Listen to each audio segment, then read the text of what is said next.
Salam müəllimlər, 12-ci sualımızın izahına baxırıq. Düz bir yolda hərəkət edən bir cismin koordinat zaman qrafiki şəkildəki kimidir. Bu cismin orta sürətinin qiyməti 0-2t aralığında 10 metr bölü saniyə olduğuna görə cismin t anındakı sürəti neçə metr bölü saniyə olacaq? Cisim ilk öncə, yəni 0t aralığında x-ox istiqamətində bərabər sürətlə hərəkət edir.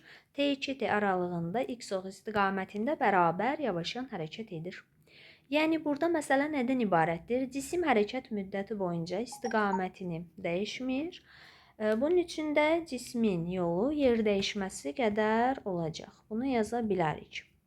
O zaman gəlin belə deyək, cisim 2t müddət ərzində 50 metr yer dəyişmə icra edib, yəni 0-cı koordinatdan gəlib 50-ci koordinata və eyni zamanda deyə bilərik, cisim 2t müddət ərzində 50 metr yol gedib. O zaman yola görə orta sürəti təyin eləyəndə yazırıq burada belə. Deməli 2t müddət ərzində 50 metr yol gedib, 50 bərabər.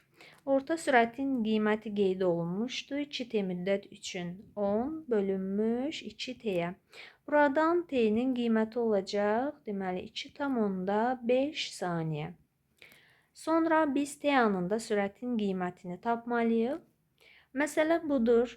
Cisim t anına qədər bərabər sürətli hərəkət edir və düz xətli bərabər sürətli hərəkətdə gedilən yol tapanda S bərabər VT düsturunu tətbiq edirik.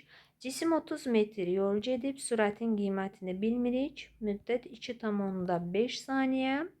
Deməli, sürətin qiyməti olacaq 12 metr bölünmüş saniyə.